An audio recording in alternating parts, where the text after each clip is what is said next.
but I want to introduce our guest. His YouTube channel has 138 videos, 39.9 million views.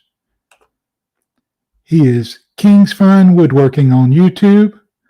He has kingsfinewoodworking.com, where he sells the woodworking plans and the mallets that he makes.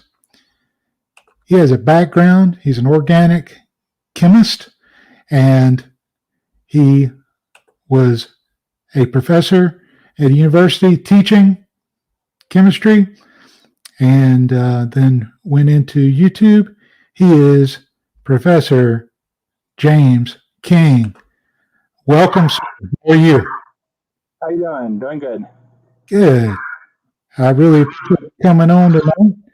And I know everybody's first question is about they have questions for you, but they're going to want to know this giveaway. What are you giving away tonight, Mr. King?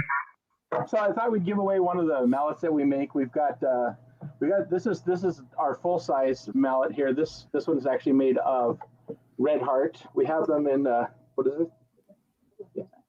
And then we have lignum. We've got quite a variety of these full size, mid size, and micro. This would be a typical mid size mallet. And what I'm going to do is whoever wins it, I'll touch base with them and I'll build them whatever they want. So whatever species for the head and for the handle, and whatever they want for the head. I mean, whatever size they want. If they want, and this is a micro. I know it's also a mid. Do I have a micro there? I do have a micro here.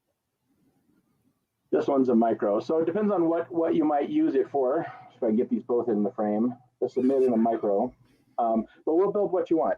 Full size, mid size, micro, and whatever which species you're looking for, as long as I have it in stock. I have a few things in stock that aren't even listed on out of the normal 10 that we sell.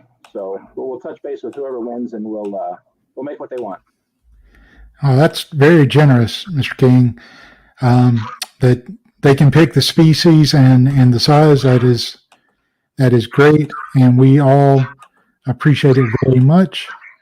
I'm seeing a lot of comments. You got we have Alan from Virginia. We've got Sling Sawdust on 4321. Woodworking is here. We have Cheryl Taylor, who's a fan of yours, and there's a conversation going on with Bouquet that I don't know what's going on there. We got Tennessee. Christy Billieu is in the house. Smithson Creations and Custom Creative Carvings and many more. Michelle Cochelle. Mighty Sawdust. So we really appreciate your generous offer to do this. And Mr. King, we want to know where to find you. So I know about the .com. I think there's an echo on my end. Let's see if that does any better. Matt Outlaw just sent that too from 731 Woodworks. All right, 731. Yeah. And Corey's in the house. We had a couple of winners in a drawing last week for little ornaments that are shaped like mallets. But this week, the big mallet is up for grabs, and we do appreciate that. So where can we find you, Mr. King, besides on YouTube under Kings Fine Woodworking and on kingsfinewoodworking.com? So that's the bulk of what we do. We have a private group on Facebook it's Kings Fine Woodworking Community. Anybody can join that if you're a woodworker. That's kind of the criteria. We keep it private just to keep non-woodworkers and generic public from commenting and kind of clogging up the airwaves, because there's probably tens of thousands of comments a week there. And then we have there's another page on YouTube. On Facebook also, just Kings Fine Woodworking. And I post some generic stuff there, and that's it. I don't really pay much attention to any of the other social media. We do have an account on Instagram, but I'm not very good with Instagram, so I think there's only maybe 7,000 or 8,000 followers. It's pretty small comparatively over there. We do the bulk of what we do on YouTube or in our community group. I'm in the community group on Facebook every day, answering questions, talking to people. That is, yes. And I see you on Facebook, and we connect occasionally, and I appreciate that. What we wanted to get into tonight, Mr. King, was first of all talk about YouTube Shorts, and then later we're going to talk some more about your history with woodworking and so forth. But I want to dive into YouTube Shorts. YouTube Shorts are the vertical format videos that are less than a minute long on YouTube. They are really meant to be viewed on a cell phone or a mobile device. But they can be viewed on a computer. And they have changed YouTube in a way from the longer format. But whenever you were thinking about producing a short, you went about it in a different way. Would you expound on that? Yeah, so first I got interested when I saw Matt Outlaw from 31 Woodworking. I saw him comment on him. He started experimenting with shorts and was kind of explaining his successes and how it worked. And I followed him for a while. It seemed pretty interesting. So I thought I might give it a try. But what I did with that is kind of what I do with all of my YouTube videos is I did a lot of research first.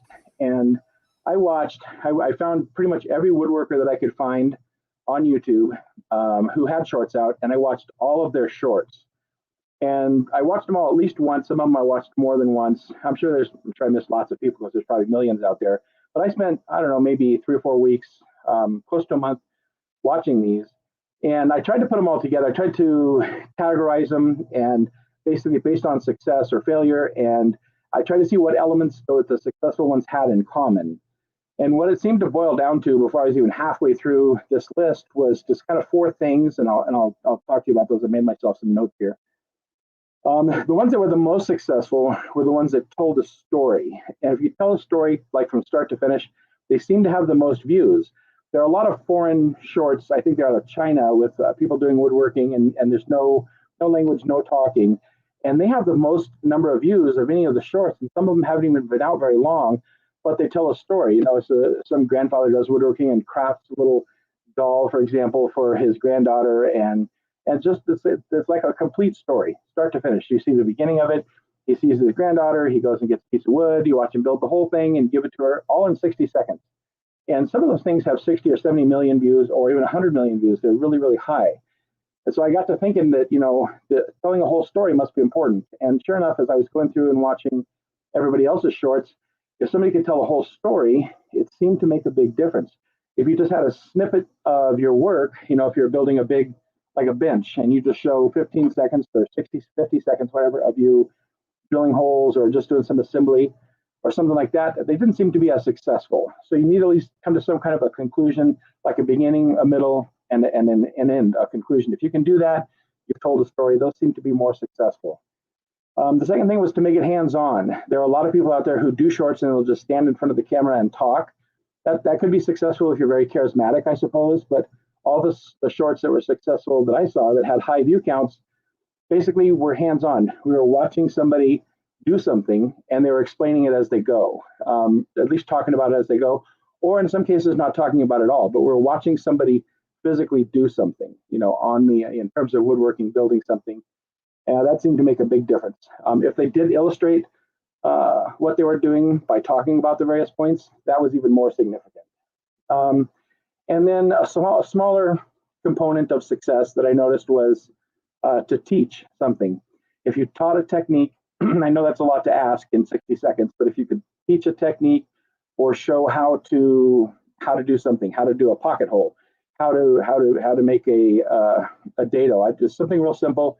If you could teach a technique from start to finish, it seemed to be more successful also.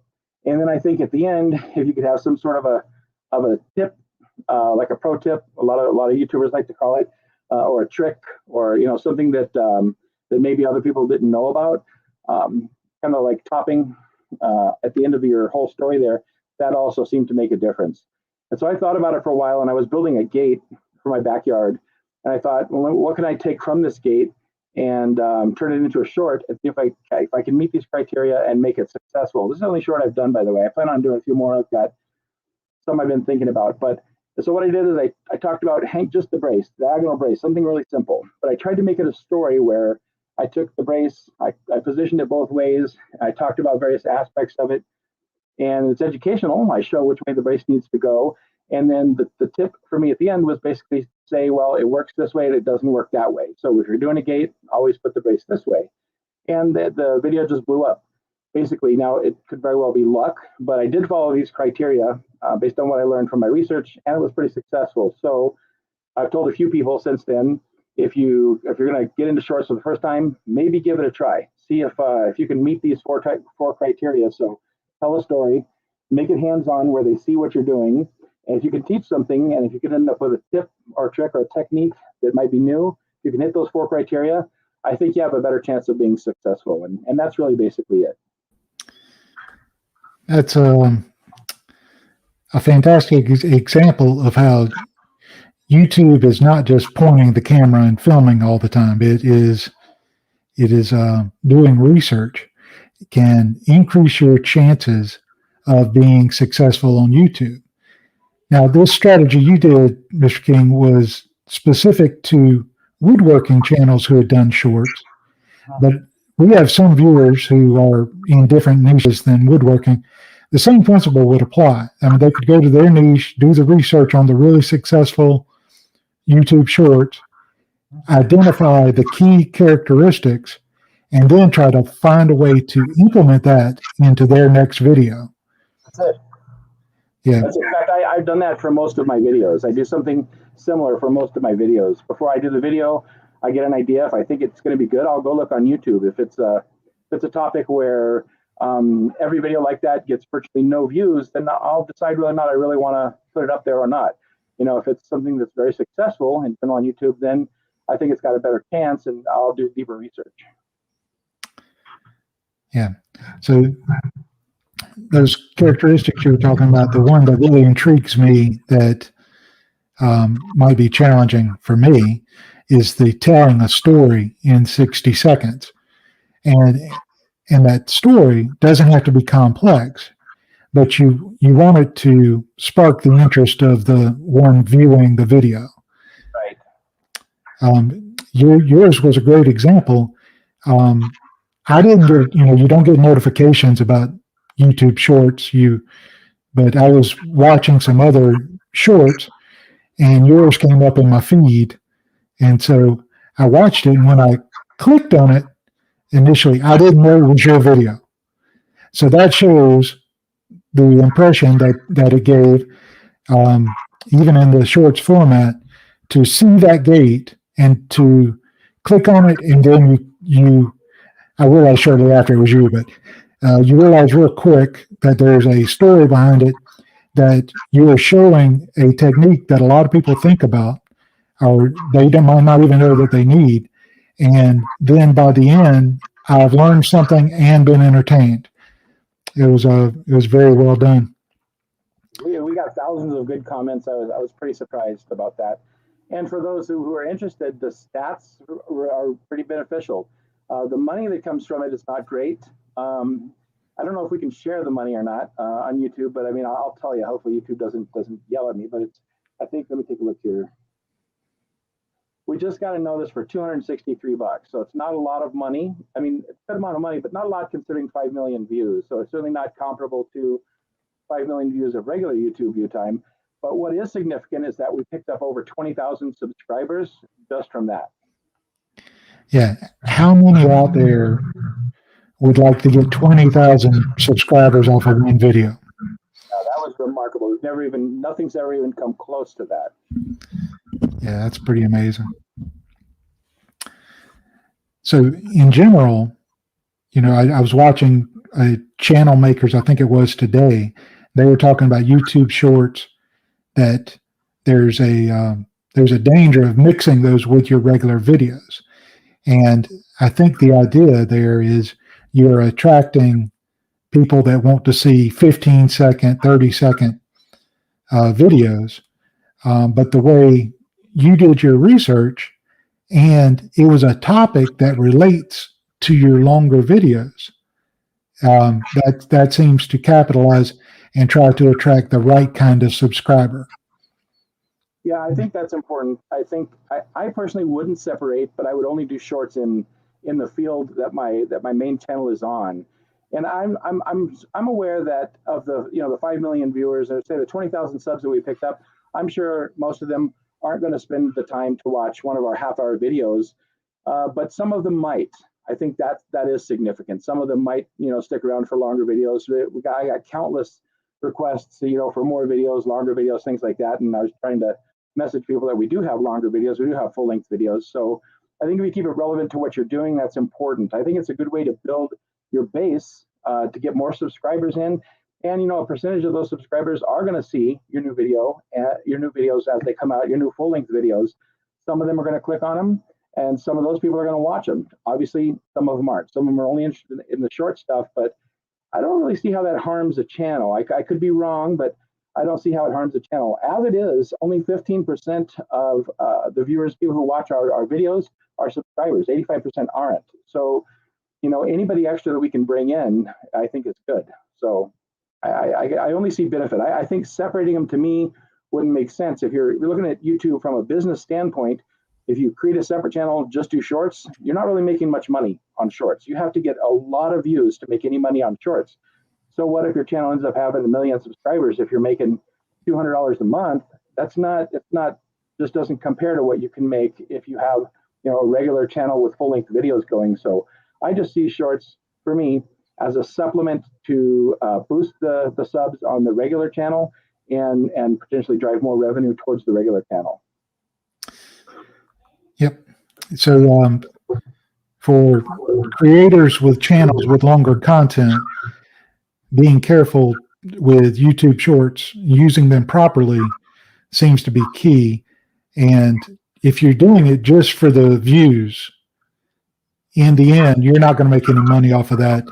And it's just a vanity thing. So you can say, I have 100,000 views. But if you can structure a video that generates attracting the right kind of subscriber, that's a way that you could reach literally millions of others that your regular videos might never be put in front of. Exactly. Yeah, I really appreciate that.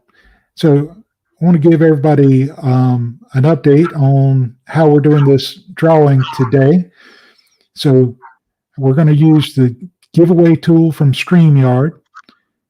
It picks randomly. It eliminates any duplicates. So you don't have to put 40 comments. But if you go in the chat and you put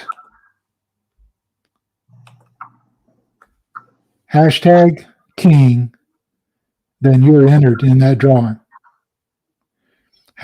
#King. So I'll leave that up for a minute. Now, Mr. King, what you've been in YouTube for a while now, and you in your interview with Matt over on his show, you talked about how you got into it on a whim, and you just decided to put out that first video, and then things start going well for you. So it's turned into a second career, right? Yeah. So, but what are your favorite parts of YouTube?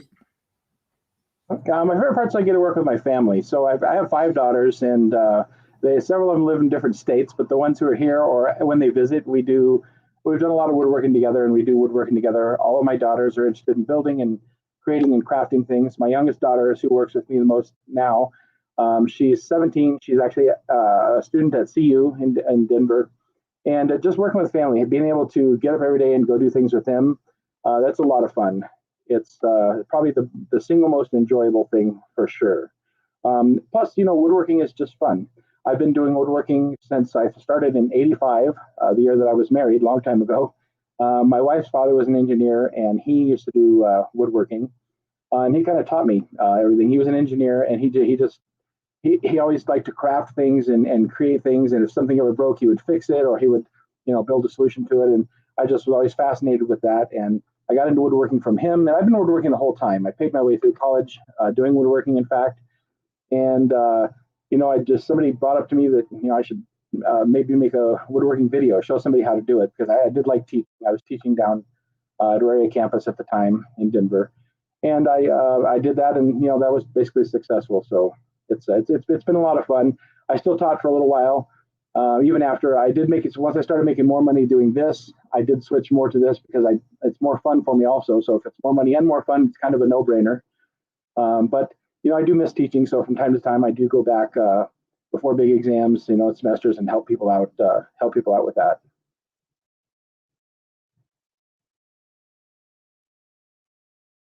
Did I lose everybody?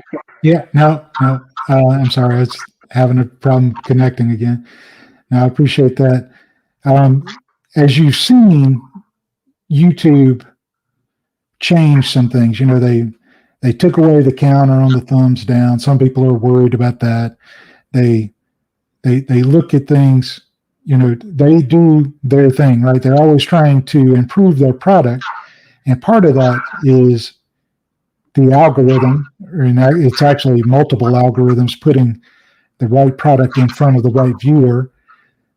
But in the end, we could come in one day and YouTube get rid of the partner program and get rid of any shorts payout and just be a place to upload videos. So other than the YouTube partner program, what advice would you give a creator so that they have multiple streams of income? Yeah, so I think if you want to do this as a career, as a living, and you don't have something to fall back onto, like teaching, like what I have, for example, I think then you definitely have to diversify. That's critically important. In fact, so we get money from a lot of different sources. We get money from our YouTube revenue through like Google AdSense. We also sell things through affiliate links like Amazon. In fact, there's been months where we made more money through Amazon than we make through YouTube. We have our website where we sell plans for our videos. For the projects that we do on our videos, and that's important. That's many times more money there than what we make on YouTube. Patreon is a good source. You're stockpiling videos, that's good. I think once you start generating some money on YouTube, you have a lot of avenues. Once you get popular on YouTube, people are interested in buying your products. They're interested in buying your woodworking plans. Products is a good one too. You can get your name out there that way. In fact, every day I have to turn down people because we don't have time anymore to build regular projects. If you're just starting out, you won't be quite as busy, and you could certainly make a lot of money that way. Do a project for somebody and tell them you're going to put it on a YouTube video. And you just can sell projects easier that way. We did that at the beginning a lot. But diversifying is really important. And there's definitely a lot of streams, a lot of places to make money. I think if YouTube ever quit with the partner program, there's other sources out there where you can get videos going again to keep yourself out in the public eye and keep generating revenue from your plans or from products that you're making too. Yeah, excellent. So we're starting to get some questions to come in. So I'm going to ask everyone, whenever you put a question in for Mr. King, please put a Q followed by a colon and then your question. And I will try to identify them in the chat. Let's start with Sing Sawdust Sid. Would you suggest someone start a channel with shorts and working on building up more long form content? No, I don't think so. I think I would recommend start. If you feel that all you can do is a short, do a short. The key is to just start. I don't think it matters where you start. But in terms of getting into the partner program, you need, I think, 4,000 hours now before you get accepted into the program where you can monetize your videos and make money. And shorts take a long time to hit those 4,000 hours. So I would just jump right into content as soon as you're ready. The key is don't wait. I see so many people who I'm going to get a video channel going, I'm going to get it going, and they never do. They talk about it for 2 years before they start, and they don't start. The key is just start. It doesn't matter if you start with shorts. It doesn't matter if you start with long form content. But if you decide you want to try to make money with YouTube, long form content is where you're going to make your money. You're not going to make any money with shorts. Get started with long form content. That's going to start racking up some time for you.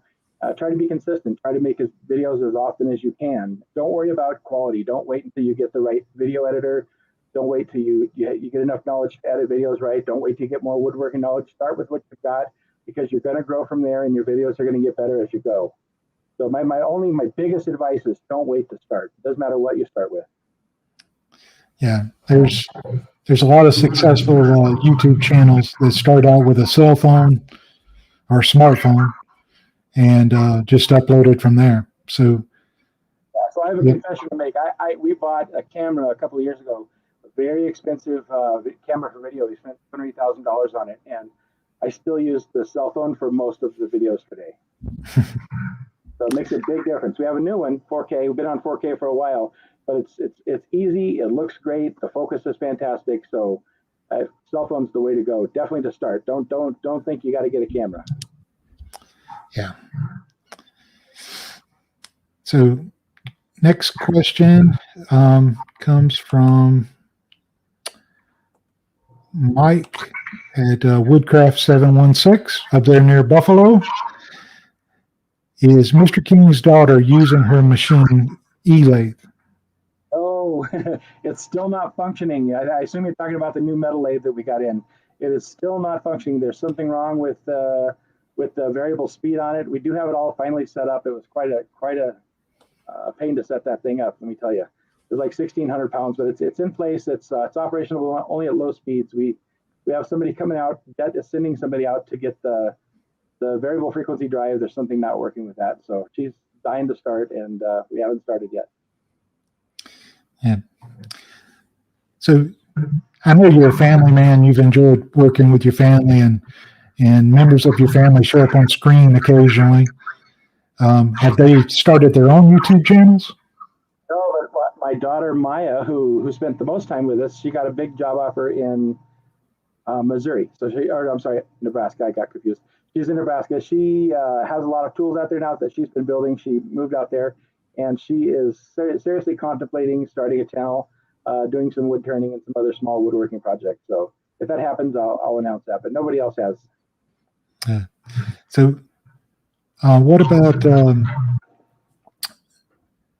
we talked about YouTube. What about woodworking as a living? And I think going full-time as a woodworker is very difficult. YouTube, you have to build up your audience first, and then you go full-time. But what do you think about the environment of woodworking right now and the economic status and everything? How difficult would it be to start your own business as a woodworker? I don't think it would be. Obviously, it's hard. It's probably harder than going to getting a job, that's for sure. But I don't think it would be impossible, and I don't think the economic times make it any more of a challenge, honestly, because a lot of the people that you're going to sell to as a woodworker are going to be people who want higher end products and higher end furniture, and a lot of those people don't seem to be as affected monetarily as others have been during this whole COVID crisis situation. I know I have a cousin who has a deck company, and he's been, for the last year and a half, he's been busier than he's ever been before. He's at least doubled or tripled his volume. People that have money are still willing to pay, to have quality things made for them. And I don't think there's no shortage of demand out there in that field. The key is to build a good product. When you do woodworking, we never let something go out the door that was substandard. We never said, well, it's close enough. It's perfect or it doesn't go out the door. So I think if you do good work, and you market it right, then there's always money to be made, and I think now is no exception. Yeah. Fine Woodworking's in the name of the company, right? Yeah. I know you don't like stains on wood, you like to use exotic woods, right? Yes. So what is your favorite finish for wood? Let's see. I like that. There's a variety of oil finishes that I like. If I'm going to put a film finish on, I like lacquer. Lacquer is probably my favorite for sure. If I do kitchens, a lot of times I'll do a water-based poly. We did a lot of kitchen cabinets and bathroom cabinets. Water-based poly is fantastic. It dries clear, more clear than an oil-based, clear polyurethane. Dries fast. I like it when it dries fast, cures fast, and it's ready to go quickly.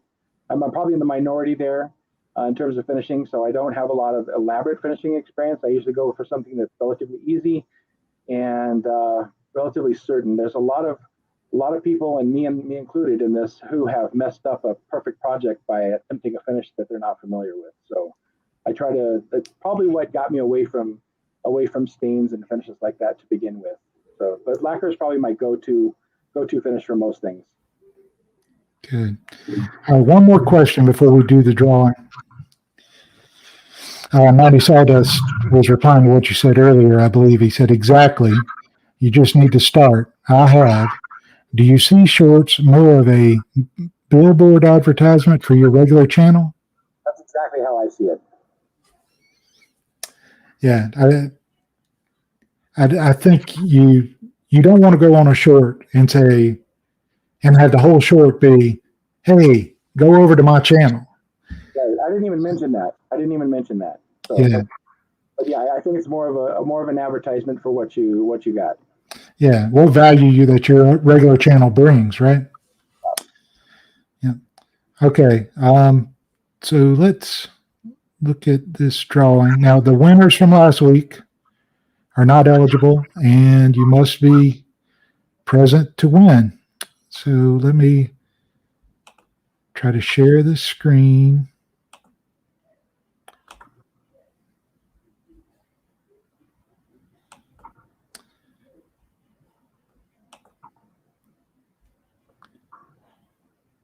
Okay.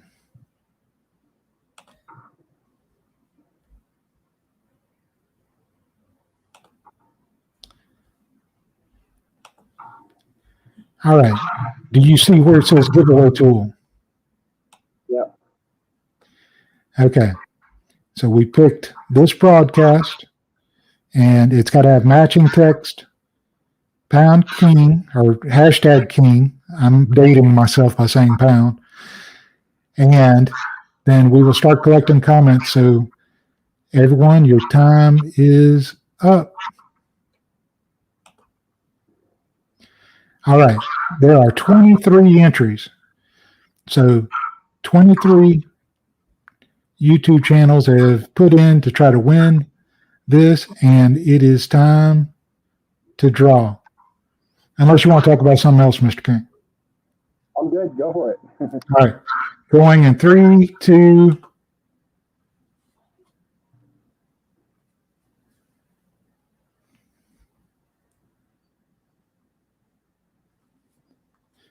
The winner is 731 Woodworks.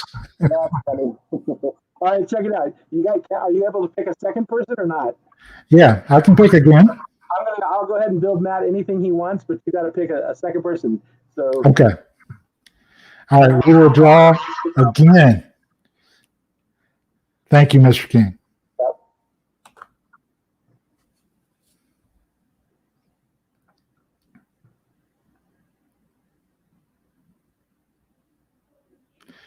Lloyd Wagner is in the house.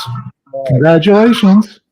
So Lloyd, you got to get a hold of me and or Ronnie Lloyd Wagner. I only see part of it there. You got to get a hold of me and let me know what you're looking for. What size hammer, and then what species of wood you want for the head, and what you want for the handle. I mean, they could both be the same. It doesn't matter. It's up to you. And Matt, you got to email me too and let me know what you're looking for. All right, if Matt doesn't decide, I'm going to send him something special. Okay, first of all, Lloyd, I have to see a comment for you to claim the prize. Oh, I see a yay in there. All right, Lloyd, you reach out to Mr. King, and he's going to take care of you. I think this is great. Congratulations. Okay, now I saw another question up here.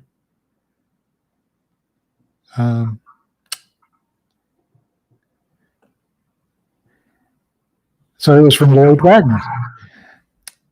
Is there a downside to being a content creator? And if so, what is that? Well, if you're going to rely on it for income, there's probably a lot of downsides because it's you never know when you're going to make money. Once you get going, if you stay at it steady, you can make a steady stream of money. But otherwise, that would be a pretty big downside as opposed to having a regular job. Now, I think the best way to go into YouTube is to do it for fun. I have a lot of fun making videos, a lot of fun building things, and I put those two together, and it's very enjoyable for me. If you look at it from that angle, there isn't any downside really.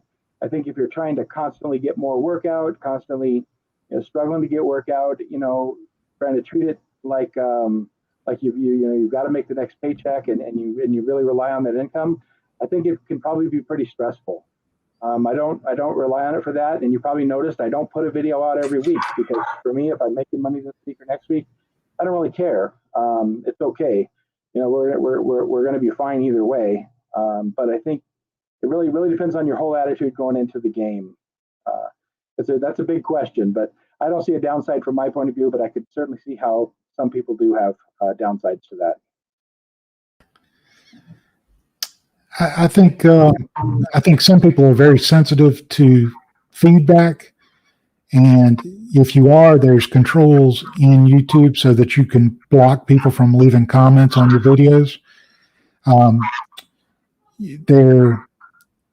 You will hear, once you're a creator, if you start looking at other channels, that education channels, you will hear people say that you must be on a schedule, that you must publish once a week or twice a week. That is malarkey. I think you can forget that, because I see very successful channels that have posted inconsistently, but they post good content. So if you enjoy trying to make content and you enjoy the subject, because if you're going to do this long term, that subject is going to be there long term, then why not try it and give it your best? If you enjoy woodworking and you feel like you want to make the video, and even if nobody watches it, if you enjoy the process, I think it's great. Yeah, that's a good point. As long as you enjoy the process. Yeah, and that weekly schedule, that would be tough. I think if you have good content, that's the key. I didn't think of that, but even we can go 4 months without a video, we still pick up 200 subscribers every single day. So it doesn't make any difference. So just work towards getting good content. Yeah, just identify who your viewer is and try to make content for them. But if we're not talking about woodworking, you need to pick the right topic, something that you can grow with. I think, I hear about these kids who have these vlog channels about their college. Well, guess what? That content's going to run out in 4 years, and you're going to have to change something else. That's right. Yeah. And do your research. It comes with anything, no matter what your field or specialty is. I think if you're going to try to compete on YouTube at any level, do your research, see what's successful and see what's not. Research is key. If you just blindly put out videos, then I see a lot of people who like to start YouTube doing a tool review. And if you're a brand new woodworker, not a lot of people will listen to you because they don't know you, they don't know your experience. And if you're going to review these 2 tools, then they're not sure what to think of your opinion. So, if you notice, tool reviews are most successful when they're given by a YouTuber with a lot of subscribers. So maybe if you do research, you're going to be a lot more successful than not. Yeah, research definite. And it's something, if you can bring any value to the viewer, then you can find your audience. YouTube is designed to match your video with the right audience. Sometimes you have to trust the algorithm, and sometimes you have to be honest with yourself. And I am trying to do this. You need to improve your content before YouTube is going to push it out to their viewers, because you want chances with the viewers. At the same time, YouTube knows they only have a matter of seconds to get that viewer to stay on their platform, or they'll turn on Netflix or go somewhere else. Yeah. So appreciate that. Looking for questions again. So I think I'm way behind on comments because you guys congratulated Lloyd so often. Okay, so I think I'm up to date on questions. If anyone has a question, just go ahead and re-enter it. Now, Mr. King, you like exotic woods, and I really haven't got into that, but I want to. Really, oak is about as exotic as I get. What's your favorite exotic woods, and where do you get them from? So I'm lucky that we have a hardwood dealer here in town that sells them. Well, we have two big hardwood dealers in town that sell them. If you happen to be in a big enough town, I would check a local hardwood dealer. They probably have a few. There's a lot of places online where you can get them. The best prices I found online is a place called Penn State. No, I'm sorry, it's West Penn. West Penn Hardwoods. They're in North Carolina. Another place called Exotic Woods USA. Online, another place called Hearne, Hearne Hardwoods. Those are the three of the most common places where I get exotics from. And then, of course, locally, if you can get them. I like a lot of different woods for different things. If depending on what characteristics I'm looking for. I do have a favorite. My favorite of all time is Cocobolo. It's a true rosewood, a member of the rosewood family. It's a South American hardwood. It's a beautiful wood. It's a sensitizer, so you have to. Some of these woods, the exotics have oils in them, which if you continually get exposed to them, you breathe in the dust and you get the dust and oils on your hands. They can, over time, sometimes years, sometimes less, can make you sensitive to them. So, you should always take precautions and wear a mask or a respirator when you're working with them. I should mention while we're here is wenge is one particular species of wood. Let me grab one here. So this is wenge. It's a real dark species. It's a very beautiful species. It's spelled Wenge. And this is the only wood that I know of that is actually, if you inhale the dust, it's neurotoxic. So it's very bad for you. Once the wood is sanded and finished, it's completely safe. And ingesting it doesn't cause a problem, but inhaling the fine dust particles can be very bad for you over time. So wear a respirator if you work with wenge. Something better than a quality dust mask. A respirator is ideal. Other than that, exotics they're a lot of fun. They're what turned me on to woodworking in the first place. When I went with my father-in-law the first time to the hardwood dealer, and I saw all the wood, it was just, like you would expect, a bunch of hardwood. Didn't really intrigue me that much, and I saw a purple heart there, and I couldn't believe that the wood was actually purple. It didn't make any sense that wood could be purple. And then I started looking more, and I see yellow wood species and beautifully colored species of wood that have yellow and purples and oranges and things in them. And I was just really taken in by exotics at that point. And that's when I started working with exotics. I thought, well, I'll try this woodworking thing, but I want to work with that really cool species right there. And that's how I kind of got started with it. But unfortunately, I always took precautions, and whenever I sand it, so I've never become sensitized to any of these species. And that's been 36 years, I think, now. So, but I've always been very careful to wear a mask or a respirator when sanding it. So I think that's critical. And it's not hard. I should mention it's not really that hard on your tools. I hear a lot of people say, "Well, that's going to destroy your tools," and this and that, and that's not true. My tools see probably 75 or 80% of the work is exotics, and my tools, I just keep them clean. Keep your saw blades and your router bits clean, and they'll just keep right on cutting. It's not really a big deal. I mean, maybe I have to send my saw blades off for sharpening, 3 times a year, and somebody else only sends them off twice a year. But that's with regular work. But it's not really a big deal. Speaking of tools, that leads me to my next question. So I see you use a variety of tools. I believe I've seen you use Grizzly, Powermatic, and even Rigid. I may be wrong on that last one, but I think so. What are your opinions about staying with a brand, and how do you make your selections based on the tool?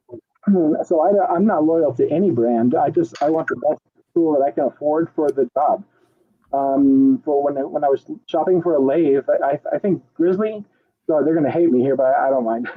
I think Grizzly makes very poor quality lathes, at least for their lower end lathes. I haven't had super high dollar Grizzly lathes, but there's a lot of problems with accuracy with them. I'm also not a big fan of Grizzly bandsaws.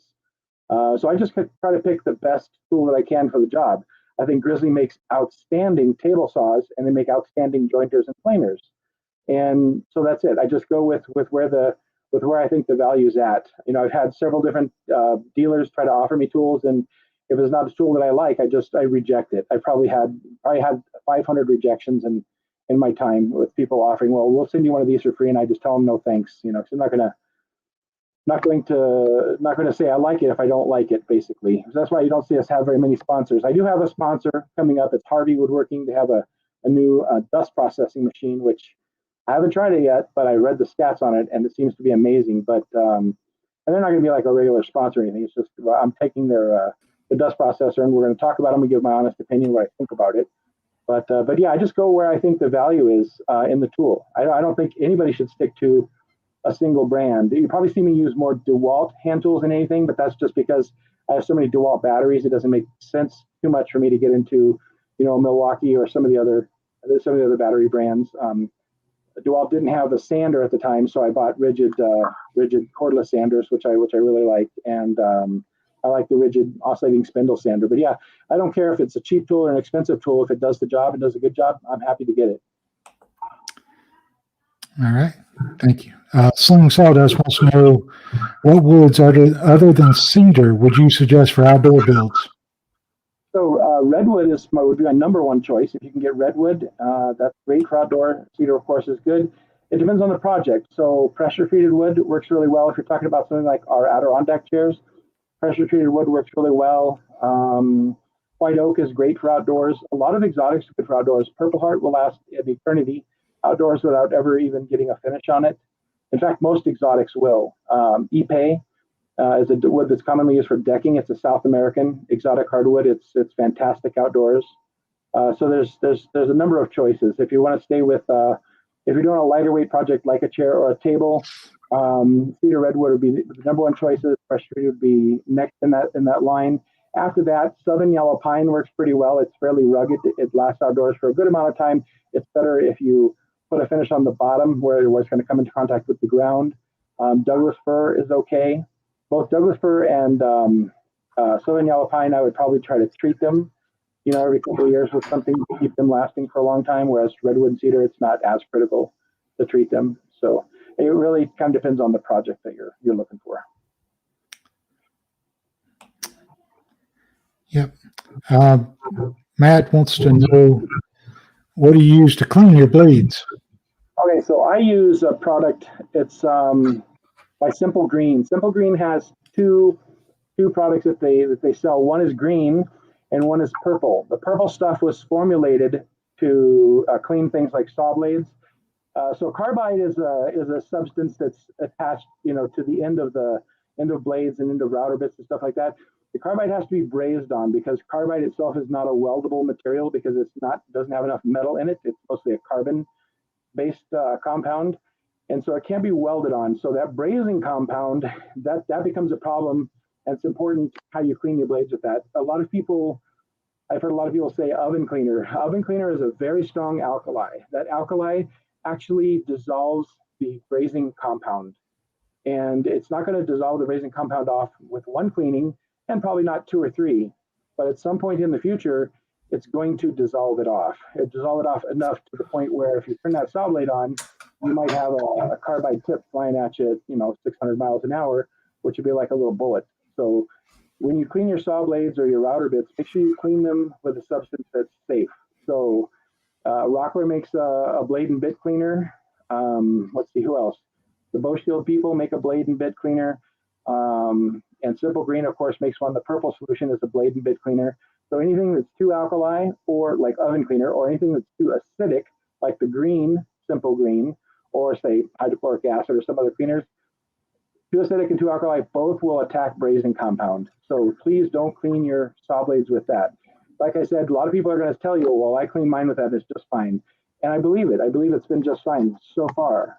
You just don't want to be the guy who, you know, has it blow up on you one day. After you clean it, do you use blade coat or some kind of spray protectant on the blades? Yes. So after I clean, I'll use like either a nylon brush or a brass bristled brush to clean it with the cleaner, and then after that, I will spray it with blade coat, or let's see, Bow Shield makes one also. I can't recall the name of that, but yeah, I think that just the T9 works great for that.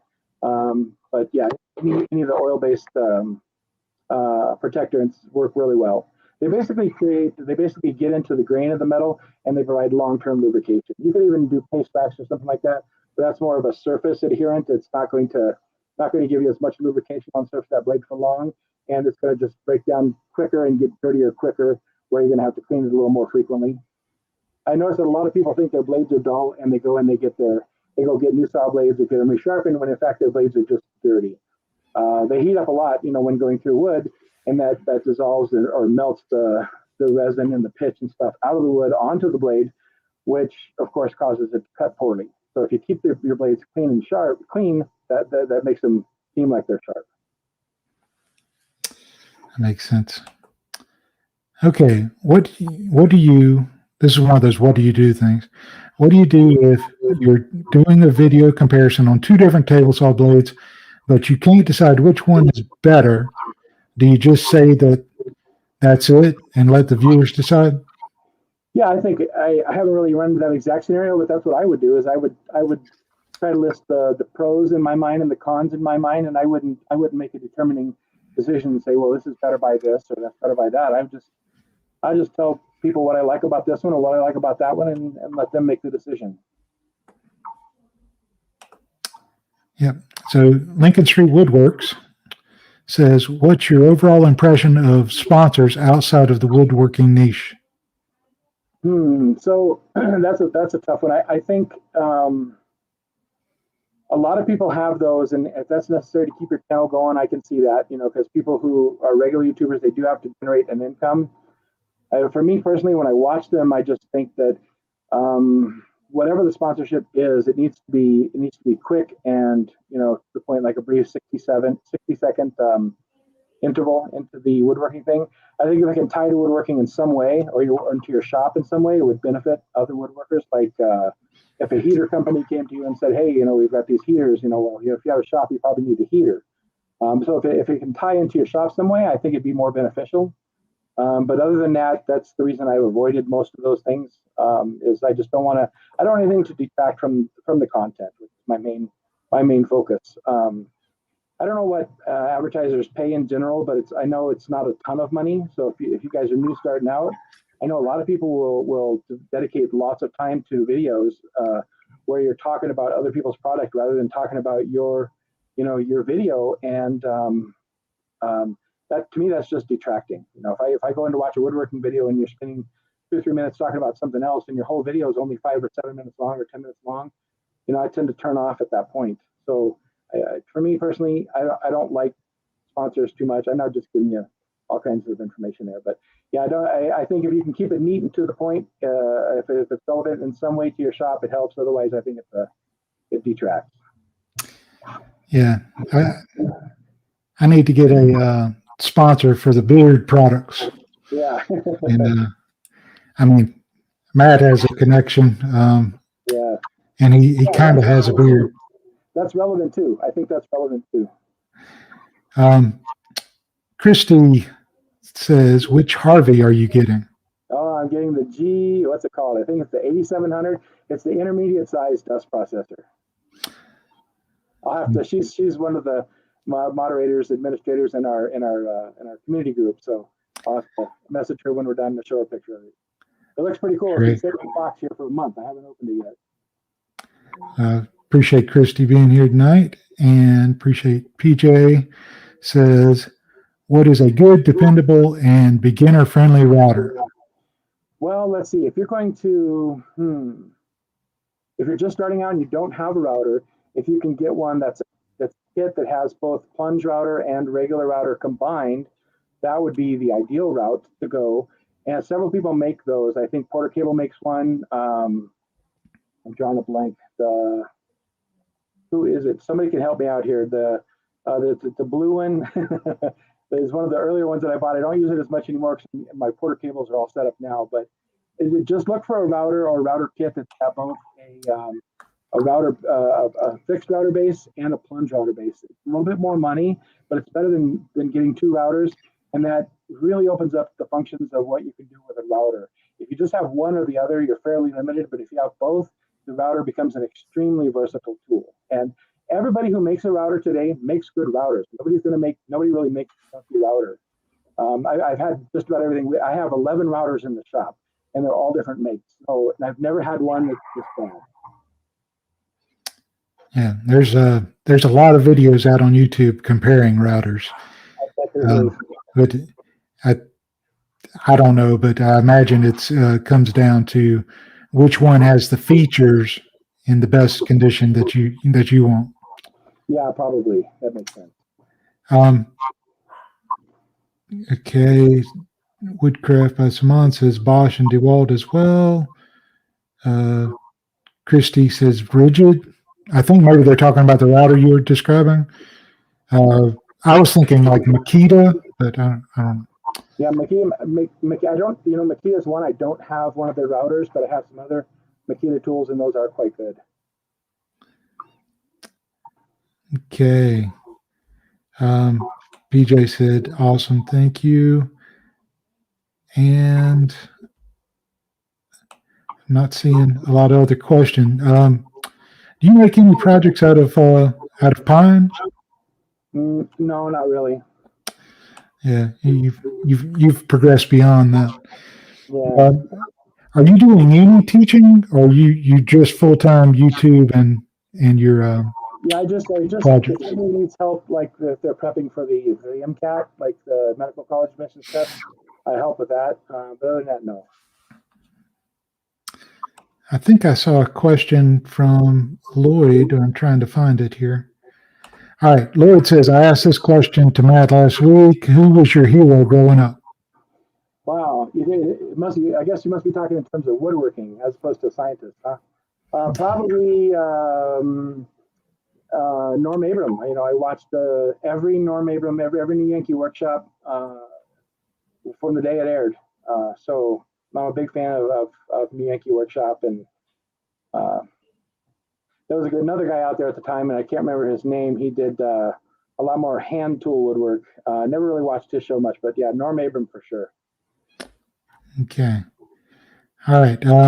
I've got a couple more questions I'm going to ask.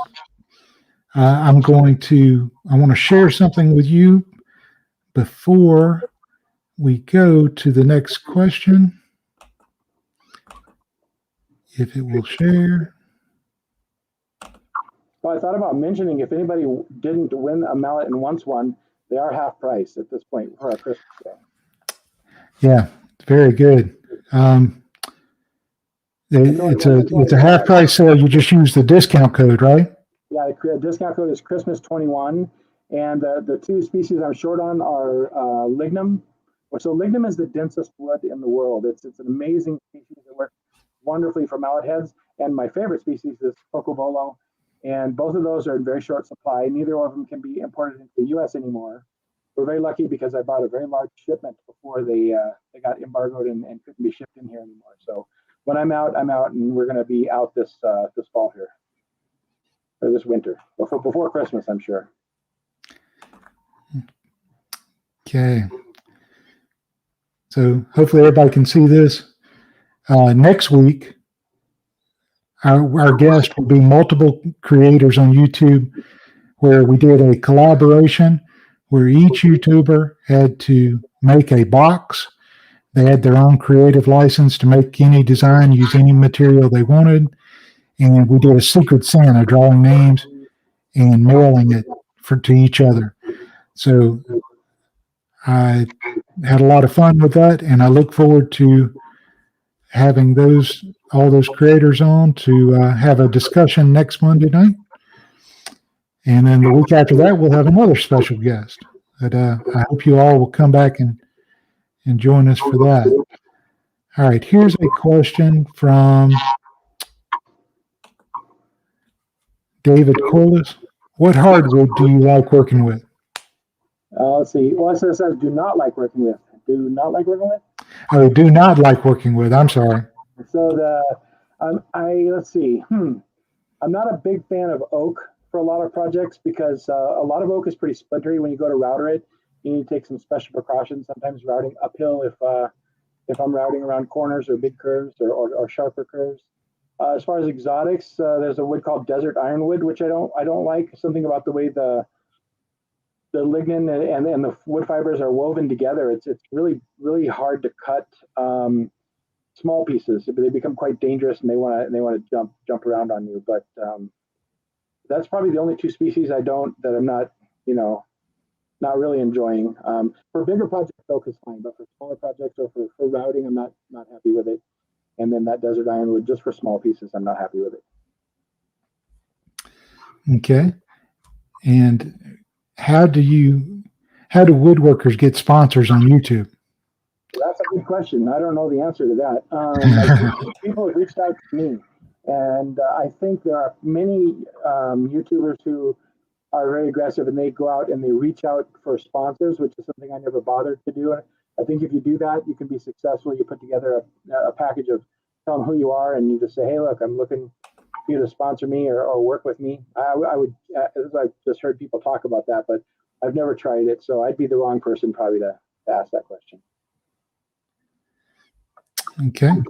And I have two more questions, and then we're going to call it a night. James, which size is best for an all-around mallet, meaning out of the Thor's hammers that you showed? I would say probably the mid-size, if you pick one with a heavier head, like a lignum head. Mid-size is good for a whole bunch of stuff. The full size is better for pounding pieces together or getting heavier things to move. But if you get a smaller one with a heavier head, then that's probably the best all around. You can use it for chiseling. You can use it for seating pieces together. So I would say probably the mid. Okay. And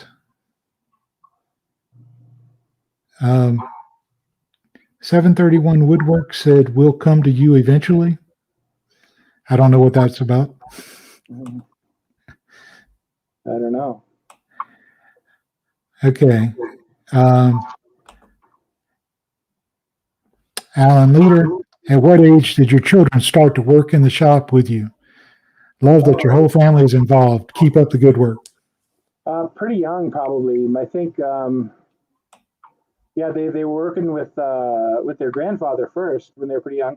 My wife worked with her dad too when she was pretty young. So I would say probably, I don't know, maybe 7 or 8, something like that. Of course, I can't work any tools at that point. And then I would let them work with a sander, some handheld power tools that can't cut you, and then you can gradually kind of work up from there. Even today, like my youngest daughter, Sai, she doesn't really use the table saw, but she uses just about everything else in the shop. Okay. Yeah. That's fantastic. 731 said that you sent him a hammer a while back, and he said that he'd be open to you giving that to another viewer. Would you be interested in doing that? Well, I think he might have been talking about that's why I had you redraw one. Yeah. I think that's what he was talking about. So you redrew one, but I'm going to send one to Matt. I'm going to send one with his logo on it for him. Okay. I'll send him something special here. All right. Thank you very much. Appreciate it, Matt. Matt was saying the sponsors will come to you eventually. That's what he was saying originally. They'll come to you eventually. Gotcha. Okay. Well, Mr. King, you have been an awesome guest. I appreciate you very much. I appreciate all you've done on YouTube and how you participate in our Facebook group, which is the one I'm talking about, is Woodworking YouTubers as a Facebook group, which is for channels that do woodworking content. Join the group to exchange information about YouTube and how to grow. You have contributed greatly to our group, and I appreciate that. And you're always part of the woodworking community. Always have a good spirit about you. I appreciate it. And I thank you very much. And I wish you a good night. Well, you're very welcome. Good night. Good to be here. Okay. Thank you, everyone, for being here tonight. I'm sorry, but my wife is calling. I got to go.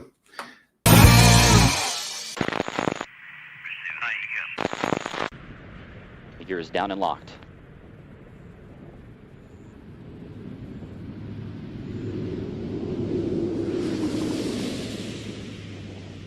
Main gear touchdown.